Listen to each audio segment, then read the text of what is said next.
All right, and we have a webinar. All right, hi everybody. I'm going to share my screen here. We'll get started on the actual content.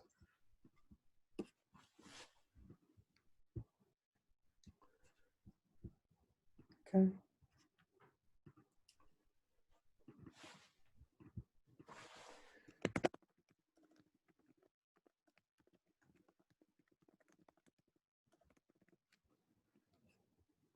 Awesome.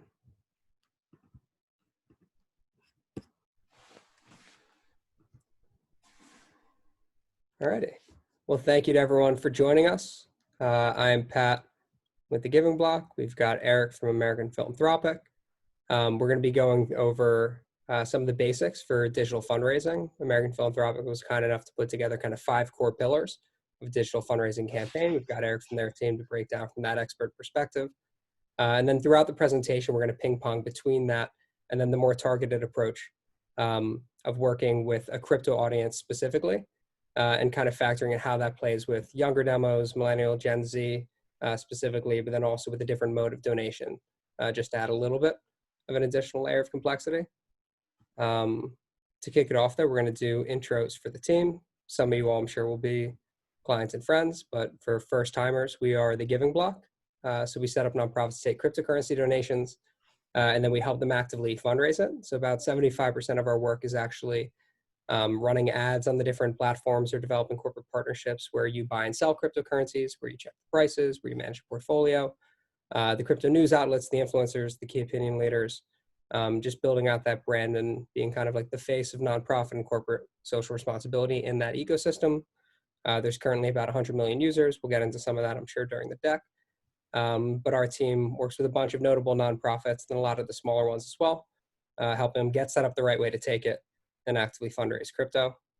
That's the quick and dirty on us. And this is just a quick look at kind of what the product looks like. We have a platform on our site to help nonprofits fundraise crypto through natural search and campaigns that we run, in addition to providing a payment gateway for nonprofits on their actual site. Okay, and then we've got Eric, if you want to intro American Philanthropic. Sure. Yeah, so I'm with American Philanthropic, and we are a company a consultancy that serves nonprofits around the country, almost 150 various clients with about 50 staff in different parts of the country. We literally have people on the East Coast, West Coast, in between, and down in Arizona, we have an office down there as well. And we serve clients on many, many capacities, but it all boils down to helping them raise money for their mission, whatever that mission might be, and helping them raise money through foundation work, major donor work, direct mail, direct response, digital advertising, digital marketing, digital fundraising, those kind of things as well. So kind of tying it all together, helping organizations to increase their capacity through multiple channels, whatever it might be. And looking forward to today to talk about the digital side of things and the pillars, as Pat mentioned. All right, awesome. We're psyched to have you, Eric. Thank you. Okay, we're going to dive right in. So first pillar is knowing and understanding your audience. And the way we're going to structure this presentation before I kick it back over to Eric, we're going to, again, go through the marketing principles as outlined by American Philanthropic for like general audiences. And then I'll break down the stuff below and we'll ping pong between those. So Eric, I guess kick us off on best ways to approach understanding your audience before you jump in.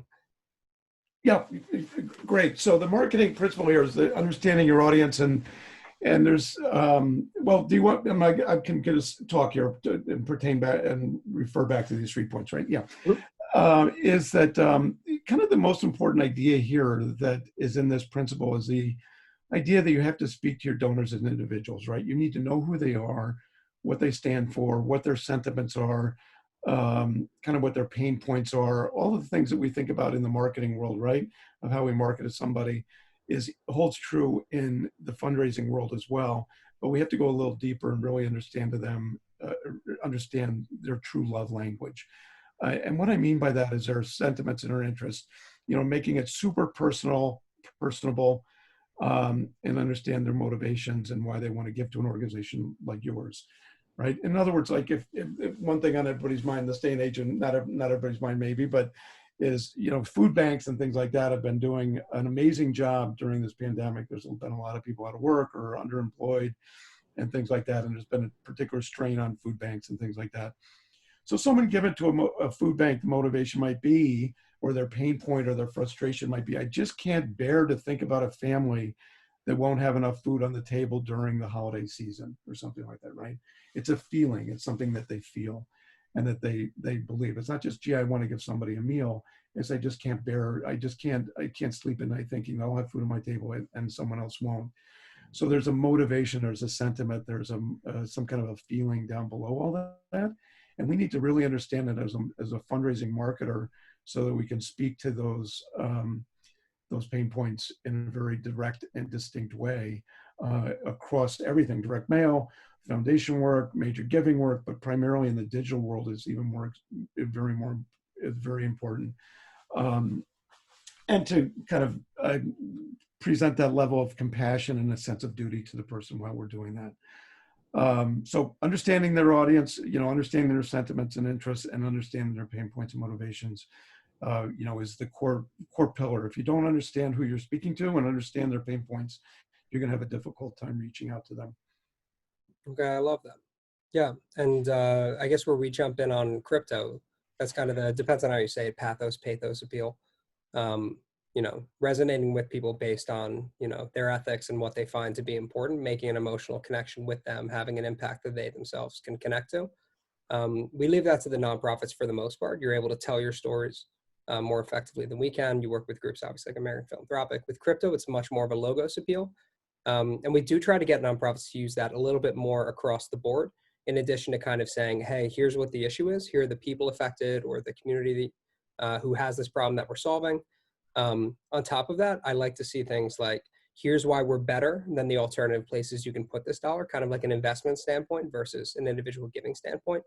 Some of the reason for that working more effectively in the crypto space, young millennial and Gen Z demos for the most part. So like 20% of crypto users are under the age of 18. There's about 100 million of them out there, mostly in their 20s and 30s. Over 90% male for the most part, tech savvy audience, high financial literacy, and they have an innovation bug. So kind of that tech background, which is becoming more common in donor demographics. It applies a lot to crypto, but other forms of giving as well. They're going to Google what other nonprofits do something similar to what you do and why it matters that if they give you $1 versus putting it somewhere else, it's going to be more effective, kind of like a startup aspect. How are you disrupting the existing ecosystem? How are you doing something better than the alternative? Layered into the crypto messaging as well is why give them crypto. For the most part, people don't like parting with their crypto. They view it as a long-term investment. That's how they accumulate the capital gains to begin with. So it's really important to steer into the tax incentive without losing the heart of your message. So we work with nonprofits to kind of strike that balance. In addition to saying, hey, you should donate to affect this population, it's okay to message the fact that if you donate crypto to your nonprofit directly, they're going to be saving a ton of money on taxes and they'll be offsetting their capital gains tax burden, where if they were given to you with a credit card or another form of payment, they would not be getting that tax incentive. So finding delicate ways to integrate that messaging and kind of, and the last panel there, thank goodness you're here to give them that opportunity to offset that tax burden while solving the problem they actually feel quite passionately about. Also, I guess just this middle panel before we jump to the next slide, focusing on the sub-industries in crypto. When it comes to understanding your audience, in addition to the fact that it's going to be more of a logos appeal often, we do this better than any other nonprofit. We do this better than alternatives that you can put that dollar. Looking at the sub-industries is really important. Not all people in the crypto community, just like not all racial demographics or not all women or whatever ways you're stratifying an audience are going to be exactly the same. It's really important to subdivide more effectively if you can. If you can focus on one cryptocurrency in particular and message about that, know a little bit about why people are trading in one ecosystem versus another. Some people invest in Tesla over Ford. They probably have some feelings about those companies and why they're doing it. Crypto is very much the same. So working with folks like us or folks in the crypto space to understand like how that community is subdivided is really important as well. Okay. Next section is going to be developing focused messaging. So we've looked at how you identify the different stratifications within your audience. Now how to develop a more focused message to apply to those particular individuals. So this is beginning to digs down into the tactical execution of things and how we're communicating to our donors. whoever they might be. And as Pat mentioned, the stratification of donors and different cohorts of people that we may be speaking to and how we're reaching them. So like in the digital world, we like to start focusing our messaging based on the audience that we talked about before, right? Their motivations, their pain points, their frustrations, like what makes them, what's their love language, like why are they giving to your mission? And we've got to start bringing that out in everything that we talk about. And no matter if it's an email or the website or it's on social media, we've got to start carrying that message through. So what we do is try to develop a unique message platform, if you will, a map. It could be called a map as well. Kind of what is the core message that I want to communicate to this particular audience? So I might have 2 or 3 audiences. I might have personas set up for 2 or 3 different types of people that I'm communicating to, based on what we talked about before, the principle.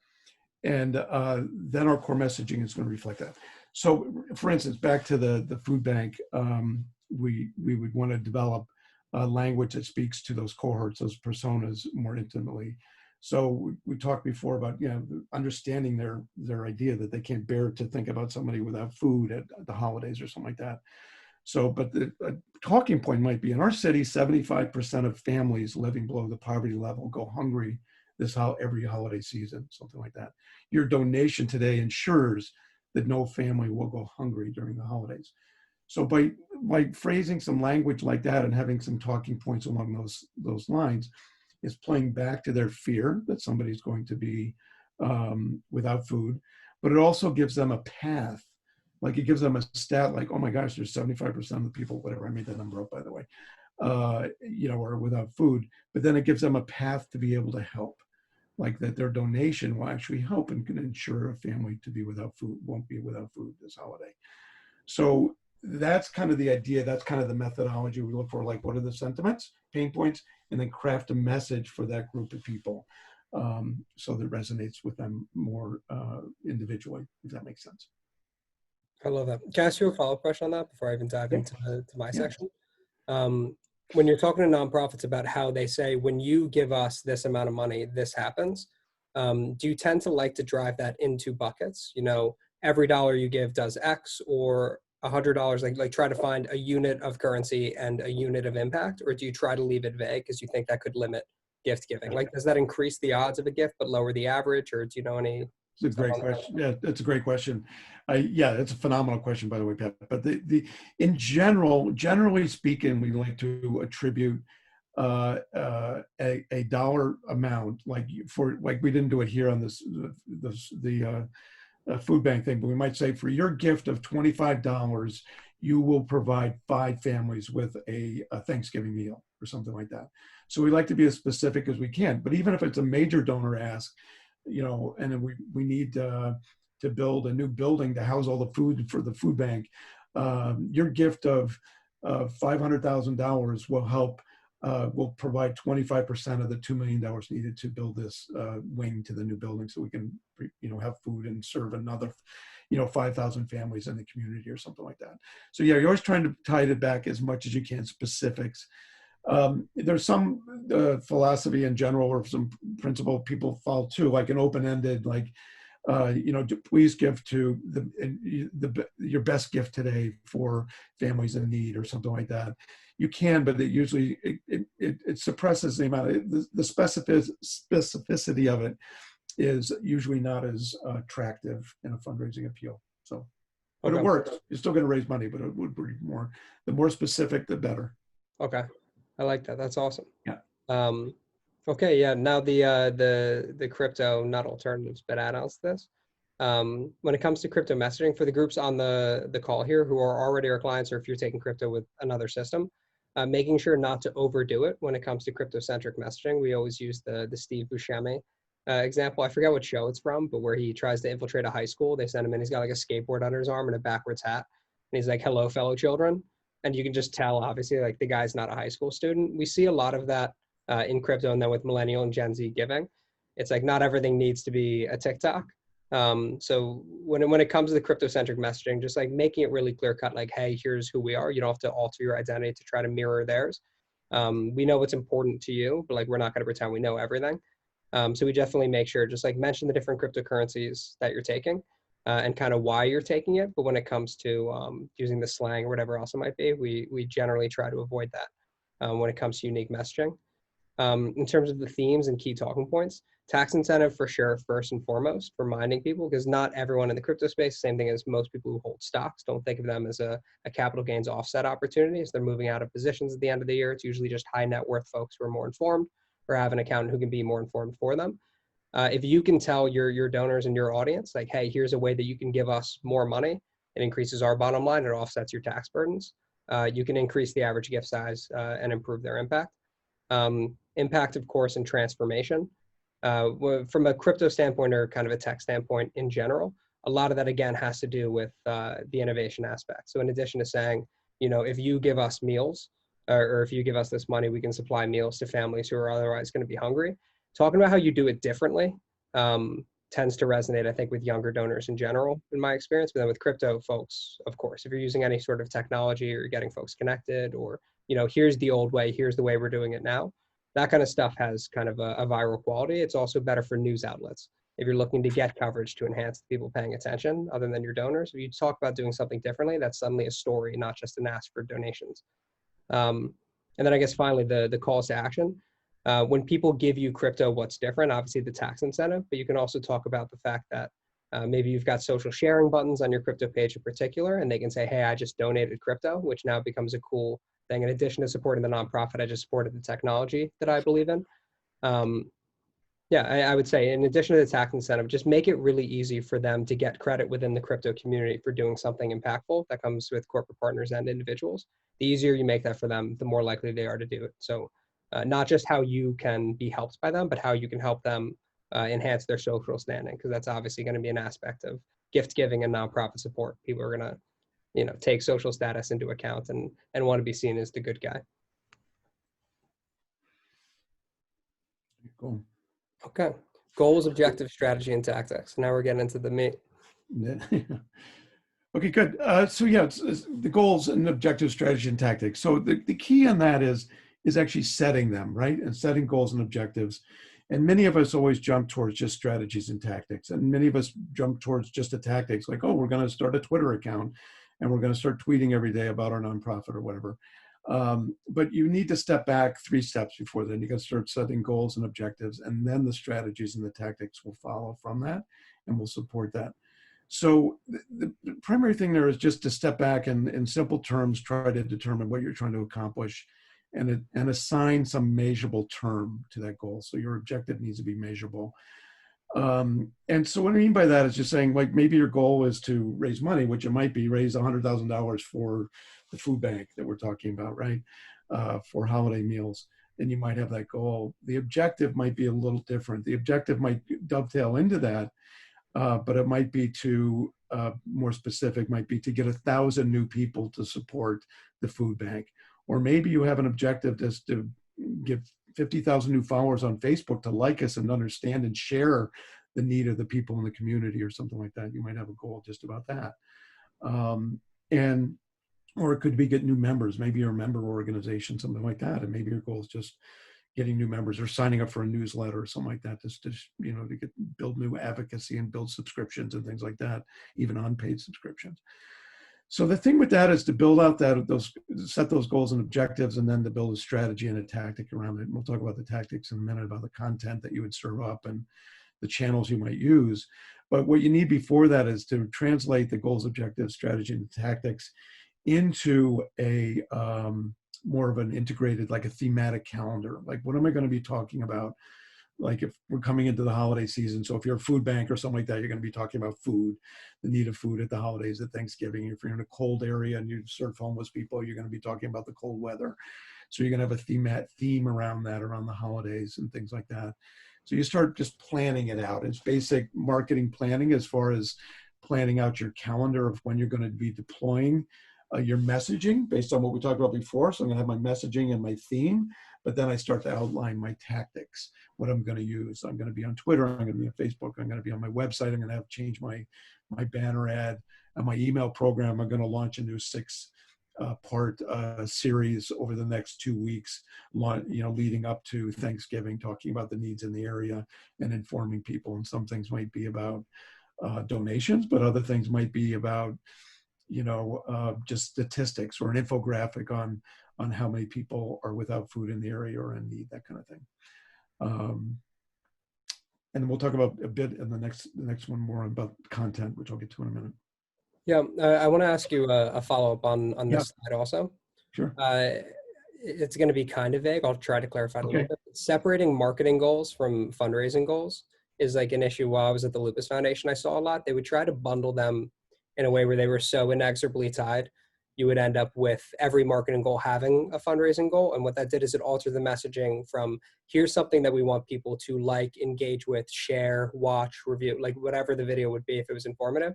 They would try to split it up with so much calls to action and donation related stuff that it became way less likely that anyone would actually engage with the content or share it with others, because it felt like, obviously as a fundraiser, people know it's hard to ask people for money. They don't want to share somewhere they're directly asking people for money always. How do you tell nonprofits, okay, this thing that we're putting out, this campaign is going to be strictly marketing and audience development. It's going to be an informational video with no call or maybe a light one at the end. And the marketing goals, that's it for this. Yeah. Oh my gosh, that's great. Another great question, Pat. Yeah, no, this is a huge challenge in general for nonprofits, because I think that many people think that in the fundraising world, that by doing something that doesn't have a fundraising message attached to it, or a call to action attached to it, or some kind of a solicitation, either very overt or not, that it's not worth anything, right? And in this day and age in the digital world, it's like really, really, really important to be building advocacy, building awareness, building involvement and engagement, and getting people involved in your organization.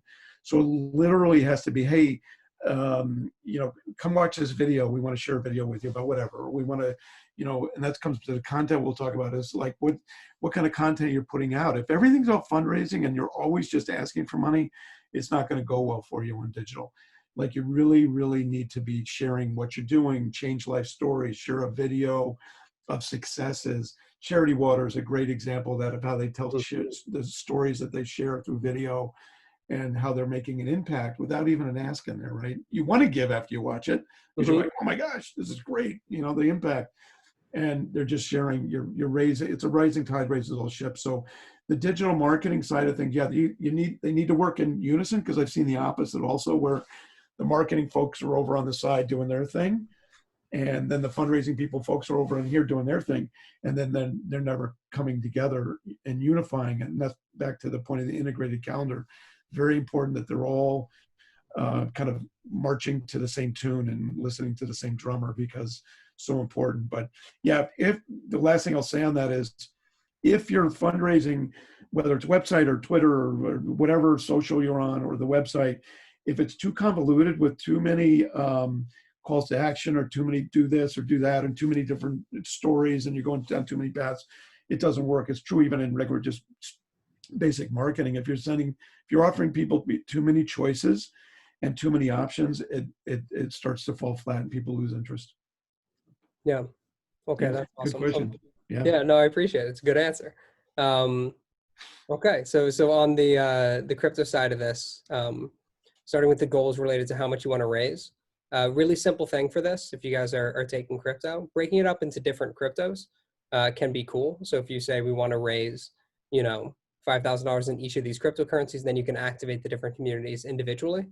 It's just kind of a simple, again, marketing trick to try to drive it back into a particular community associated with something a little closer to home versus more general language.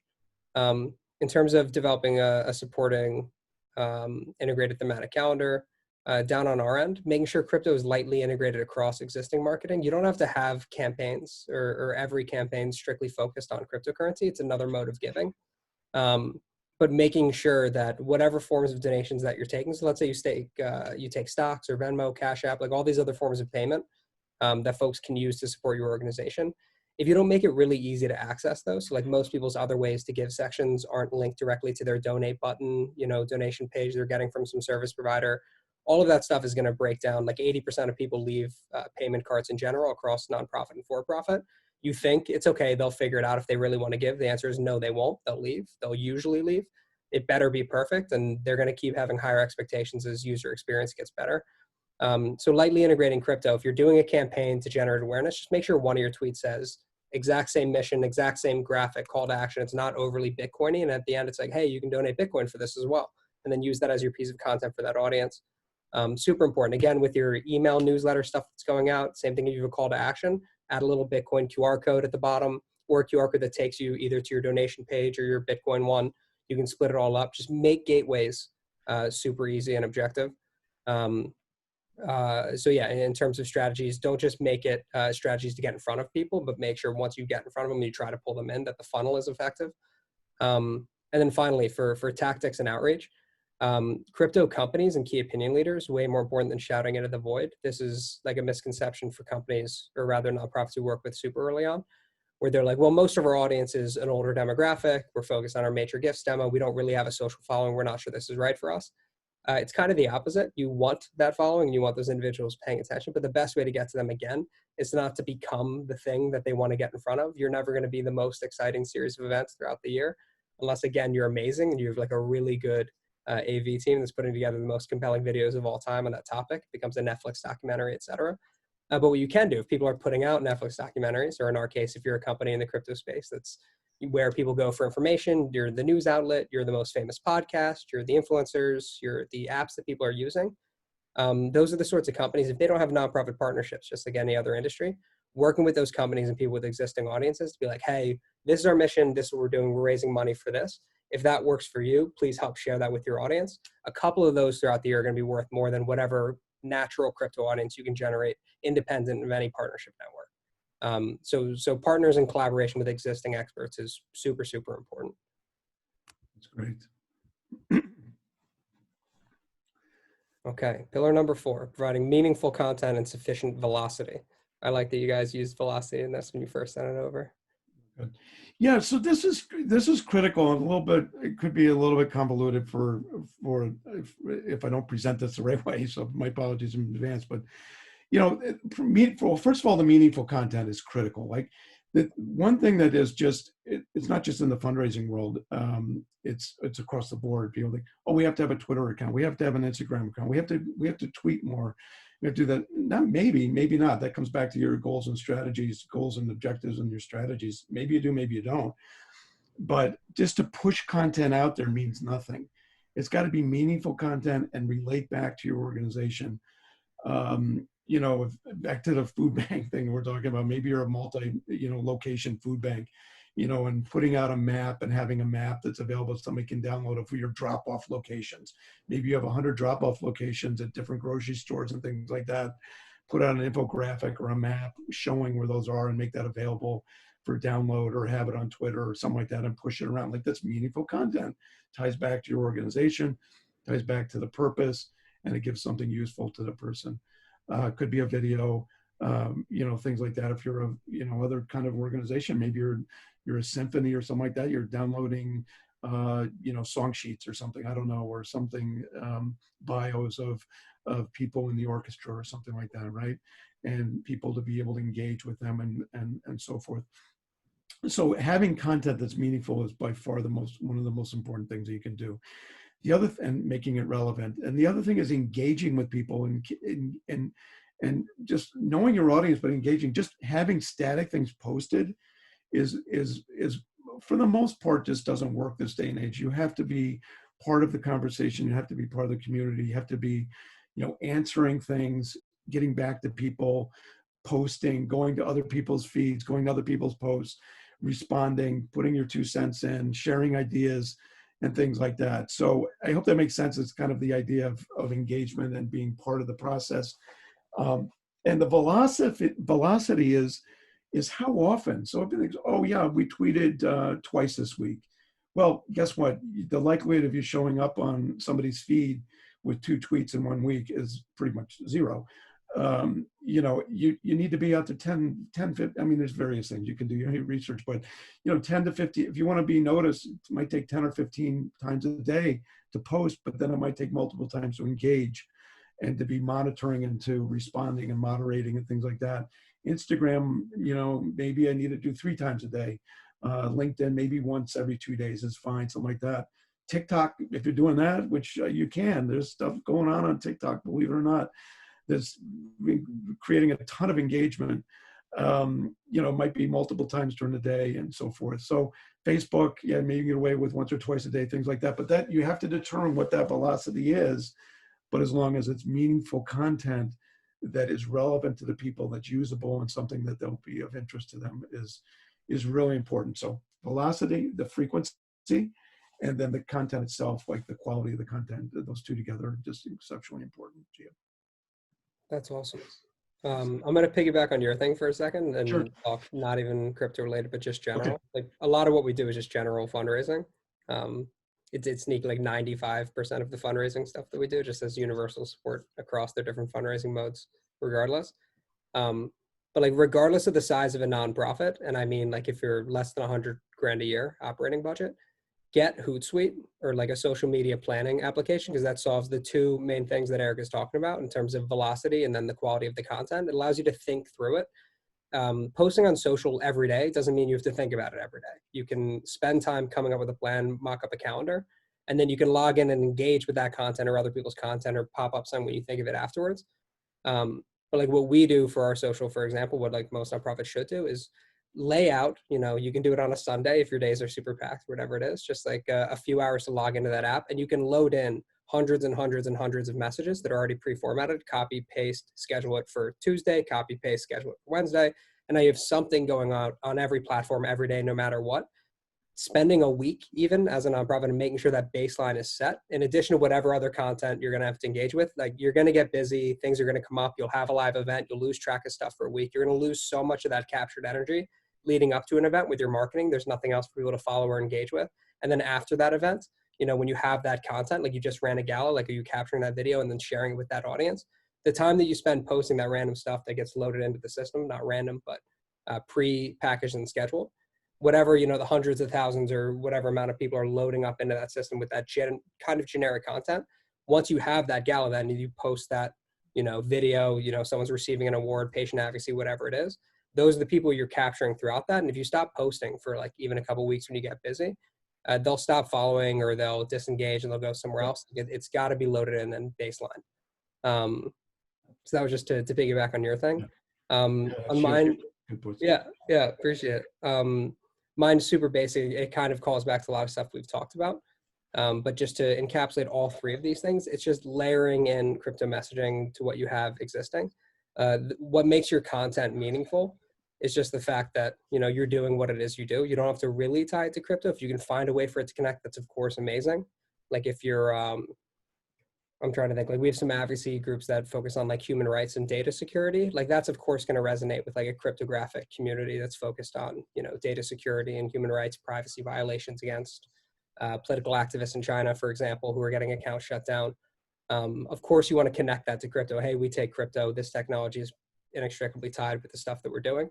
If you don't have that, that's fine. Just keep telling your message and say, hey, we take crypto because we're a part of this ecosystem too. And then in terms of velocity, again, like once you've done a crypto campaign, make sure that then you're going to do your awareness month and your gala and then your end of year fundraising. Have that crypto stuff layered in. If you stop talking about the fact that you take crypto for 6 months, that's a lot of time for a nascent industry. And over that period, there are a lot of nonprofits meeting first-time crypto donors who are high net worth individuals, and now they've established a connection that could be for life. So like the next couple of years, to be consistent and have messaging around crypto, while all these people come into the ecosystem, trade it for the first time, and offset a cap gains tax burden, they're probably going to keep going back to those nonprofits. So like, don't miss your windows while it's early. Get that content out there and make sure you're pulling them in to your existing funnel and ecosystem.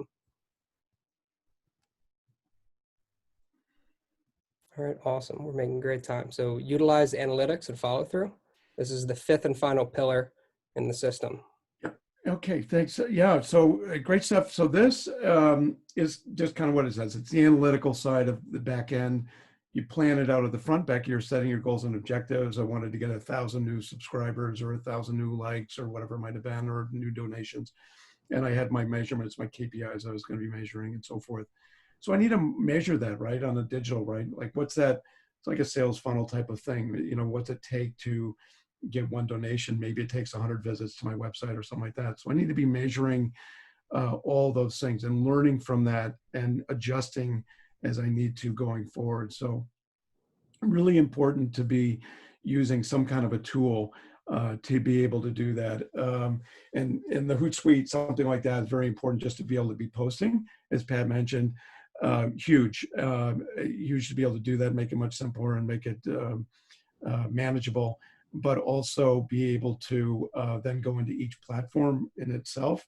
In Twitter or Instagram or Facebook, looking at the analytics within the platform, unless you have some software that would help you with that, which they're available as well. But you'd need to go into each platform and review your analytics and see what's happening. How many visitors did I get? How many retweets?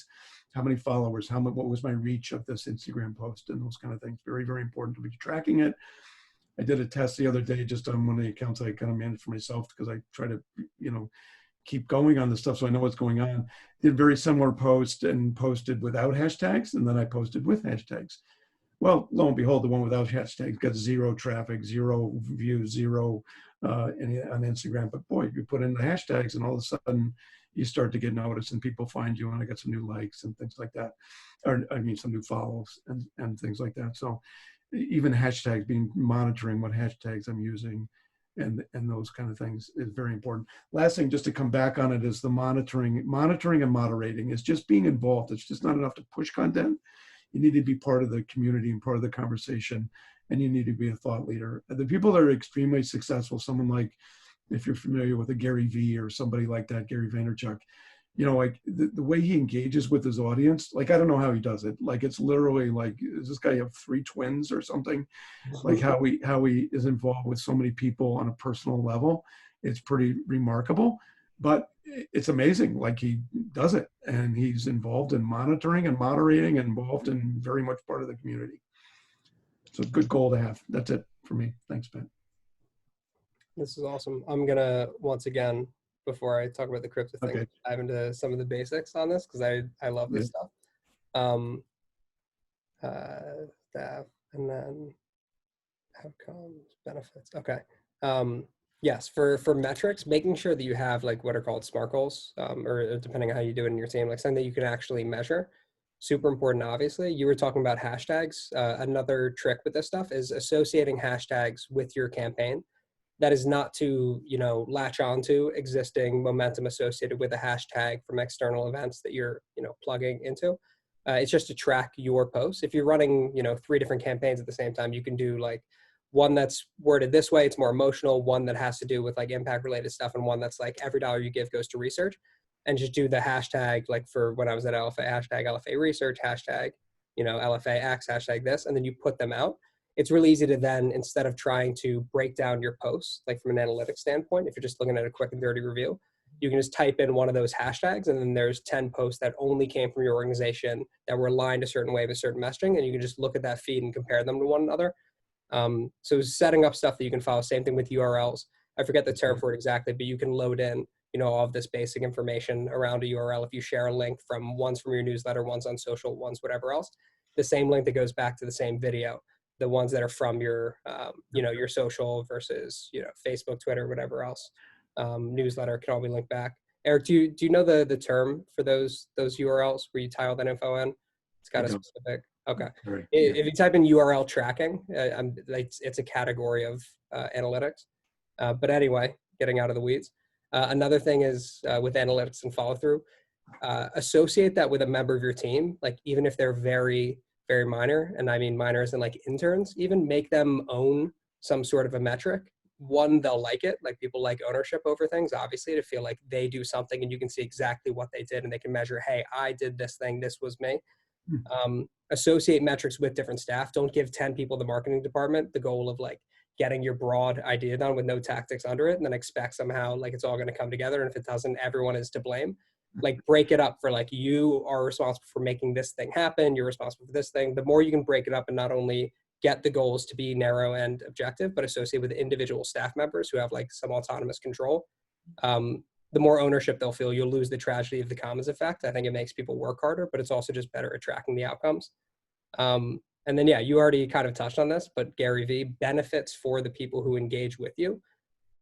Set up some sort of rather a reward system. If you have like a celebrity who's doing a call to action, and they're going to make a video, you can make it egregious, whatever it might be. But I see celebrity ambassadors all the time, like asking for donations. And they're like, if you donate, 10 grand or more, like I'll just record a video saying thank you. And he or she can just read off the names on the end of the thing. You can get them for another 5 minutes of their time. And then you can actually associate the call to action with the original piece of content in general. In addition to having metrics that you can measure, like on the follow through side, make sure that you find ways to make people feel important. And then give them content that they can use with their community, because every person who's giving you a donation has an audience, even if it's just 100 people on social. Give them something they're going to want to post. So whether it's fun or exciting, or you can actually see the impact. If they're not going to want to post it, if it's just an email that they can't then generate to social, you miss out on them sharing that with their audience, which captures a whole network that you're not even tapped into. So yeah, something post worthy when it comes to follow through, I think is super important as well. Yeah. I kind of gish galloped. But yeah, so finally on the actual crypto side of this, blockchain explorers, transactions are permanently recorded. So if you want to talk through how many donations you got in a particular crypto, you can just associate the wallet address or account that you have. You can search it. If you work with us, you can ask us for this, obviously. We can pull some of this stuff and just kind of show the donations that came through that. Depending on how transparent you want to be, all of that is at your disposal. You can be super transparent. And you can actually generate a one-time use wallet address for a particular campaign, post it on a page, and then everyone who donates through that, you can actually have a live feed using a widget that shows kind of donations coming through that in real time. So super, super transparent if you're into that as an organization. Keeping up with what's working and with what cryptos. When it comes to analytics, you want to know, like, there's going to be new stuff coming online all the time just because it's a nascent ecosystem. There's probably some stuff out there that wasn't there 6 months ago that you can easily use to leverage and show, hey, XYZ is happening. It was all captured within this application. And then, yeah, back to the specific cryptocurrencies, recording based on crypto type and making it a competition. 80% of our donations came in some alternative cryptocurrency that's not Bitcoin. That's a fun and exciting story. And people in that kind of corner of the internet are going to want to talk about it as well. So all that stuff is super helpful. And then just like myself and Eric talked about, make sure that whatever you're using as follow-up is something that they're going to want to post. It can even have a button in the email also where it's like, hey, here's the thank you. And then, like, if you click this button, it's an auto-generated click to tweet that says, like, hey, I just donated crypto to X organization, with a little graphic loaded in. If you make it really easy for them to post, you get all of that audience capture, which for crypto users, of course, they're going to be connected with more crypto users more often than not. Yeah. Okay, we've got the recap here. We've had a couple questions come throughout the presentation. But for now, anyone who's on the webinar, please post in either the Q&A or the chat. We're going to hang out for a few minutes here and go over some of the basics and cover the questions. But for the recap, knowing and understanding your audience, that's the stuff we talked about. Eric talking about, like, the pathos appeal, me talking about the logos appeal. For crypto, it's the tax side. Pillar 2, develop focused messaging, making sure it's actually targeted. And you can tell your audience, hey, if you give us this amount of money, this thing's going to happen.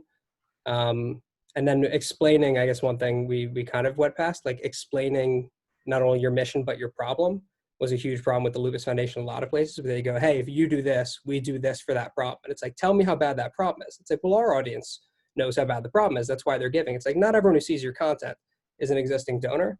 Like, make sure you're saying, like, hey, here's how bad the problem is, and drilling that in before you ask for the money. That stuff's important as well. I guess I'll stop just as we do the recap on pillar 2. Anything else, Eric? No, that was good. Yeah, very good. Yeah. Yeah, and then pillar 3, setting goals, objectives, strategy, and tactics. Pillar 4, meaningful content with sufficient velocity. Again, back to kind of like the Hootsuite or social media. Scheduling technologies, if you guys aren't using them, you absolutely should have that. It's exhausting to try to manage it actively every second of every day.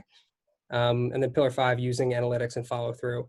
And then preferably, in my opinion, associating that with members of your team so you can actually track those metrics as effectively as possible. I think one of the things I just want to echo that you said during the presentation itself was on the velocity and all that is you don't want to start and stop as you talked about. That's one of the worst things you can do is kind of build some momentum. And then all of a sudden you drop off the face of the earth and they don't hear from you again. So you'll lose all that goodwill and all those followers. They'll find something else. They'll be onto the next shiny object. So you want to keep it going. The cadence has to keep going. So it was a good point. I like that. On that same point, too, you kind of touched on this, but the way you put together that information, it's not just that it's compelling, it's like the way that it gets digested is important. Every piece of content can probably be more pieces of content. So when it comes to like a newsletter, depending on the application you're putting out, like at the top of that newsletter, you can think about a summary or bullets, key takeaways, whatever that is. Give them something they can get, even if they're just looking at it for a second. Same thing with social. Don't try to get the whole thing in the graphic. The graphic grabs the eye, and then the message there is a hook. And then if they click that, they go to the blog post. The end of the blog post, that's the video. The video is 40 minutes long. You can create this trail into it. Don't just post the 40-minute video on social. You can find ways to, if I have 10 seconds, this works for me. And now I've decided I have 30 seconds. And now there's somewhere for me to go and continue. And then if I decide I'm someone who's 5 minutes, that's okay. And if I want to spend an hour on your website, I've got everything I need. Making sure you don't jam them with that 1 hour piece of content and start them there. Yeah. That layering, I think, is super important as well. I think it's so important. And one of the things on that point, Pat, is that idea of the having pillar content, right? And having content that, let's say you do a podcast, well, put a video camera there as well. And now you have video and you have the podcast. And guess what? You can transcribe it and you get a blog post.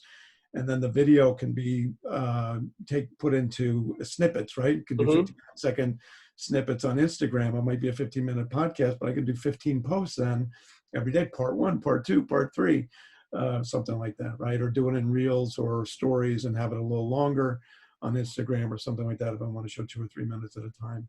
So yeah, I love that the breaking up the content. The last thing you want to do is bore people or do too much at once. You want to, it's small snippets. We all have about a nanosecond of attention span anymore, right? It's, I don't even 100%. know, so. I like that. Yeah, snippets, super important. And most people are completely avoiding it. They think they either do a 30-second video or like they have a podcast. Yeah. They're just posting the podcast or the video online. Yep. If you chop it into snippets, we don't do it enough. We don't have a good video person. If you have someone, there's easy applications out there that people can learn to use too. Just chop it into that 30-second thing and post it on. There's a sort of way of doing this. I'm sure you can't take their exact style and the template they use, but it's called Now This. And you'll see they do this really effectively on social. They have like something between 15 seconds and maybe a minute. And you'll see the thing run across the tops, like after like the Beirut explosion, it'll be like, the explosion happened, this many people affected. And then it'll cut to another video you see, and then it cuts to another clip of it, and then it goes dark, you put another text element. I'm sure there's templates out there that you can load that stuff in. Yeah. Okay, awesome. We have a question from Monica. With traditional fundraising, it can be done across many platforms. It appears that crypto is on Twitter. Yes, crypto is on Twitter primarily. Are there other platforms to reach a crypto audience? You'll probably know this, Monica, just from being on our system, but crypto is the main place to go for your traditional fundraising tools, like your social media outlets. If you are on Reddit or Discord or some of these other things, like if you're using Tiltify as another great service with kind of gamer overlap, very similar, kind of a younger Gen Z millennial audience where they have conversations about cryptocurrencies, same thing, kind of gaming. Reddit has become, I think it's the 3rd largest search engine. I think it goes Google, YouTube is the 2nd largest search engine, and then I think Reddit. So that's a very different way of putting together content. If you're not using those additional like Discord channels or Reddit channels, I wouldn't, just because like the barrier to entry in terms of how much you have to learn versus how much utility you can leverage, probably not worth it unless you're a larger group. But it's a very good question. I would definitely stick to Twitter just because pretty much everyone in crypto is on there, and you've got the tools to leverage it effectively, and it's not too crowded for the time being. I guess I'll just reword it to kick it over to you, Eric. Now we've got a few minutes left here. In terms of engaging younger audiences, do you think certain platforms should be leveraged a certain way? Or you're seeing anything kind of unique from your side? Well, the first thing, being probably the oldest person in the room, is what do you mean by younger? I guess that's always the $1 million question, right? And I think I have a couple of comments on that one, and I'll answer it. But the one thing I just want to say before I answer it specifically is, one thing we've got to be careful about is defining our donor by their channel, right? Because very few people. I mean, my mom is 93 years old. She's, Alzheimer's at this point, so she's not doing it anymore. But as recently as 3 years ago, she was on Instagram and on texting and on, social media, late into her 80s and then into not being 90. So, so platform wise, yeah, there's younger people on it, but there's older people too. So don't define your audience by the platform. As far as reaching the younger audience, you're not going to do it through direct mail for the most part because they're not reachable. So we need to find other ways to reach them. And I think any of the socials, I mean, right now, TikTok is hotter than, I mean, if somebody can figure out how to do that for a nonprofit and share a story, yeah, you're not going to do any fundraising, but you're going to raise some awareness. There's no question about it. You're going to get some, turn some heads and get some people interested. And it would be cool, right? Like you'd get a younger audience and be like, wow, what's this nonprofit that's giving food out in the corners of whatever town they're in? And they might like it. They might think that's cool. Instagram is aging very quickly. Facebook is aged already. Facebook's opening up the new platform, which I don't know much about yet, but they're going to have a closed platform again, back to their roots, which will be for colleges. If you have an EDU account, you'll be able to access that new Facebook thing. So they're trying to reconnect with the younger audience, which was how they made their bread and butter at the beginning. Mm-hmm. But that's all swung towards 50s and 60s and 70s on Facebook. So I don't know. It's a good question. I think you got to find them through the different social and be there. I think right now the Snapchats of the world and the TikToks are the place to get the eyeballs. You're not going to raise funds, though. You might gain an audience or gain an interest and get a follower and get somebody that will give you money down the road. And there's going to be people in that category that aren't going to potentially give. There's no question about it. I don't know if that answers the question or not, but yeah, it's so tough right now to find the so-called younger donor. To me, younger donors anything under 50, by the way. So but truly young, people, the eyeballs are in other places now. They're not on direct mail. They're not even on CNN or Fox News or something like that. They're on Reddit or they're on BuzzFeed, and things like that. Yeah, it's already, I missed Gen Z by a year. So I'm 1 year into the back end of millennial. And it's already like, I'm so far behind. Like, I don't have TikTok. Like, I'm not doing any of this stuff. Like, I've already given up. And like pretty much everyone I know, like in their mid-20s, they're like, I'm giving up on like trying to keep up with social media. Like everything is getting so much more compressed and condensed. Exponentially more content is being created day after day. I think it's like every year there's something like this. It's every year, every 2 years, more content is created on the internet. From like just like an overall volume standpoint than was created in all of human history prior to that. I think it's every 2 years. So like in the next 2 years, there'll be more created than everything that's been created up until this day. So it's a matter of stuff that you can consume on the fly. And then consistently altering it. Yeah, it's not like that blog post from 2011 is going to keep holding up as like a main source of SEL or SEO rather, drive-through. So yeah, just constantly updating folks in whatever capacity. And I think the other thing on that is I've seen it with two of my younger kids in their later 20s, I think 26 and 27. They're not on social anymore. Like, it's kind of interesting to me. They just kind of have written it off. I mean, they're on there a little bit here and there, but very little. So you do see generations. I think there could be a little bit of a rubber band effect where we see some people rejecting it over time and looking for new ways. There's always going to be something. You just got to be one step ahead of it and be there when they're there.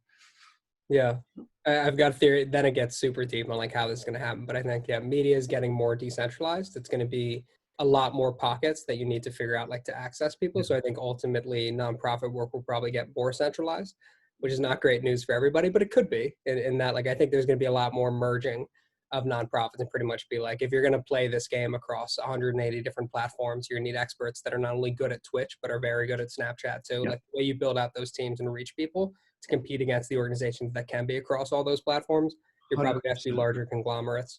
100% is going to be the issue. Like, the brand is becoming so important to like have your image and a brand to have awareness and that kind of thing. So if I just say Apple to you or Nike or something like that, you immediately know. But if I say some obscure nonprofit, you don't even know about it. So yeah, you've got to be able to, to do that.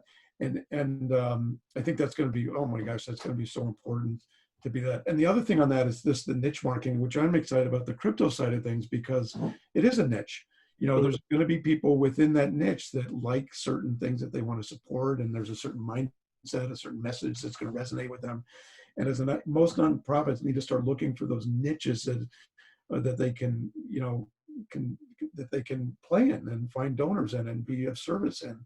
And they're there. They just got to be more smart. They got to be marketers, is what it Mhm. comes down Yeah, and it helps you stand out, the to. crypto piece for sure. If two Yeah, people are saying the same thing, it's just like viral quality. You know, if you have a celebrity ambassador and you combine them with Bitcoin, it becomes very exciting all of a sudden, like $1 million Bitcoin donation versus the yeah, $1 million donations that happen every day. totally.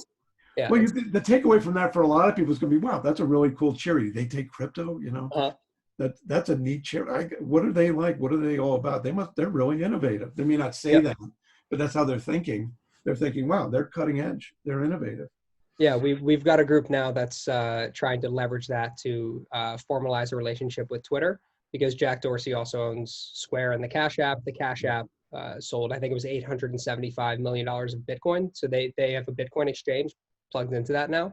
And it's been big for a couple of years, but last quarter they sold almost $900 million worth of Bitcoin just on the Cash App, which is amazing.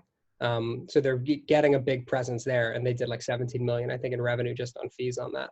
So nonprofits like trying to talk to someone like Jack Dorsey or all the tech companies that are now investing in it. Facebook's developing a cryptocurrency. If you're, especially West Coast groups, if you're trying to tap into all of that new wealth, which is obviously going to be tech money, there's just such strong overlap. It's just a really cool calling card if you're looking for corporate partnership. They go, okay, that's if we're going to work with any nonprofit, that's a cool one to Hey, step up and support. can I ask you a quick question on that? You just triggered an idea, something. Mhm. Is the because it's not it, it's international currency, right? I mean, so Mhm. what? How does so?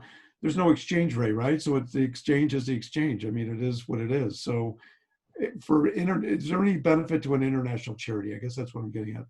Big time. So one Okay. thing, this like gets into the fundamentals of the tech, but Yeah. one Yeah. thing, um, God, not remission. What is the word? Cross border remittances. Yeah.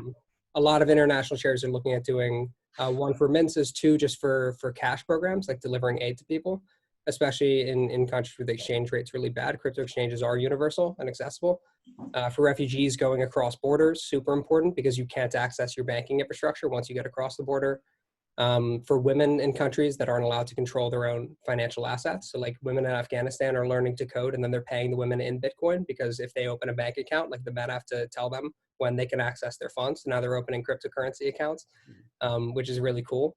Yeah, it's people don't know like the size and the scale of it, but there's hundreds of billions of dollars in cryptocurrency. It's a 24-hour market, so it never shuts. So if you're trading it, it is exhausting. But the good part is there is that market volatility. The price of Bitcoin or any crypto is just like that of a stock. It's traded on, and the asset is determined by whatever people are willing to pay for it at any given time. And as more people figure out how it works, they're like, okay, it's just money that moves faster. It's more efficient. It's more secure. It's international. The government can't print it. Government can't freeze an account. You just kind of go down the tech. It's just kind of a matter of people are coming online to the fact that, okay, this is a financial system that I would prefer to the one I'm in.